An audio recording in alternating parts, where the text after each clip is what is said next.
রাজধানীর আকাশ তখন জুম্মার আজানে মুখরিত। মানুষ নামাজ পড়ে শান্তির বার্তা নিয়ে ঘরে ফিরছিল।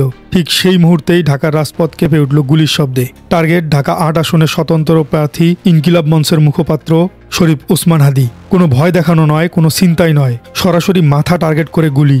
এটি একটি পরিষ্কার অ্যাসাসিনেশন বা গুপ্ত হত্যার চেষ্টা। শরীফ ওসমান হাদী এখন ঢাকা মেডিকেলের ইমার্জেন্সি বেডে মৃত্যুর সাথে পাঞ্জা লড়ছেন। আর এই ঘটনার পরপরই ডাকসু ভিপি সাদিক কায়েম যে হুঙ্কার দিয়েছেন তাতে মনে হচ্ছে ঢাকা আবার উত্তপ্ত হতে যাচ্ছে। তিনি স্পষ্ট ভাষায় ঘোষণা করেছেন, চাঁদাবাজ এবং গ্যাংস্টারের কবল থেকে ঢাকা সিটিকে মুক্ত করতে অচিরেই আমাদের গণ অভ্যুত্থান শুরু হবে। ৫ আগস্টের বিপ্লবের পর আবার কেন গণ অভ্যুত্থানের ঢাক? ঢাকার বুকে কারা এই গ্যাংস্টার? কেন টার্গেট হলেন ওসমান হাদী? শুক্রবার ১২ ডিসেম্বর, সাপ্তাহিক ছুটির দিন, রাস্তাঘাট তুলনামূলক ফাঁকা। এরই মধ্যে খবর আসে পল্টন থেকে বিজয় সরণী এলাকায় গুলিবিদ্ধ হয়েছেন তরুণ নেতা শরীফ ওসমান হাদী।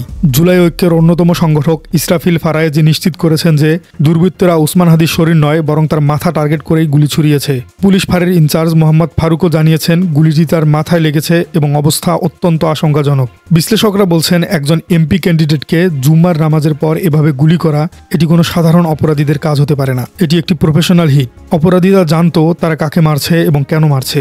হাদী ইনকিলাব মঞ্চের মুখপাত্র। তিনি ৫ আগস্টের বিপ্লবের পক্ষের তাকে সরিয়ে দেওয়া বা ভয় দেখানোর চেষ্টা প্রমাণ করে শহরের গভীরে এখনও ফেসিবাদের দোসর অথবা নতুন কোনো মাফিয়া চক্র সক্রিয় হয়ে উঠেছে।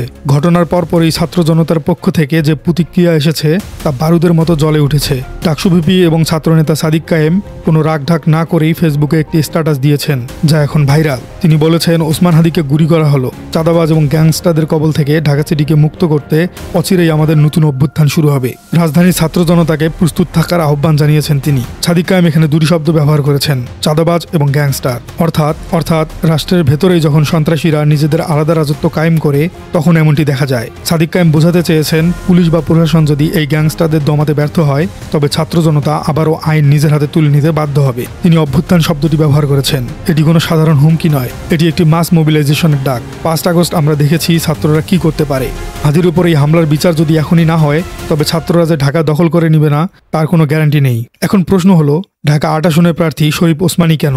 আপনারা জানেন, ঢাকা ৮ মানে হলো মতিঝিল, পল্টন, শাহবাগ, অর্থাৎ বাংলাদেশের রাজনীতির এবং অর্থনীতির একদম সেন্টার। এই আসনে নির্বাচন করা মানেই হলো বড় বড় মাফিয়া, টেন্ডারবাজ এবং ক্যাসিনো সিন্ডিকেটের চোখের বালি হওয়া। হাদী ইনকিলাব মঞ্চ থেকে দীর্ঘদিন ধরে এই সিন্ডিকেটগুলোর বিরুদ্ধে কথা বলে আসছেন। তিনি অন্যায়ের বিরুদ্ধে এক সাহসী কণ্ঠস্বর। বিশ্লেষকরা মনে করছেন, এই জনপ্রিয় ও আপোষহীন অবস্থার কারণেই অনেকেই তাকে দীর্ঘদিন ধরে ফলো করছিল। তাই তাকে নির্বাচন থেকে সরিয়ে দিতেই এই টার্গেট কিলিং এর ছক কষা হয়েছে। ৫ আগস্টের অভ্যুত্থানের পর আমরা স্বপ্ন দেখেছিলাম এমন এক বাংলাদেশের যেখানে কেউ দলমত নির্বিশেষে নিজের মতামত প্রকাশ করতে পারবে।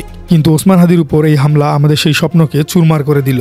জুলাই বিপ্লবের সংগঠকরা বলছেন, আমরা রক্ত দিয়ে দেশ স্বাধীন করেছি, চাঁদাবাজদের রাজত্ব দেখার জন্য নয়। সাদিক কায়েমের নেতৃত্বে ছাত্র সমাজ এখন প্রস্তুত। প্রশাসন যদি এবার ব্যর্থ হয় তবে ছাত্ররাই হয়তো আবার পাড়ায় পাড়ায় গ্যাংস্টারদের বিরুদ্ধে প্রতিরোধ গড়ে তুলবে। দর্শক, পরিস্থিতি খুবই উত্তপ্ত। একধারে হাসপাতালের ইমার্জেন্সি গেট, অন্যদিকে সাদিক কায়েমের যুদ্ধের ডাক।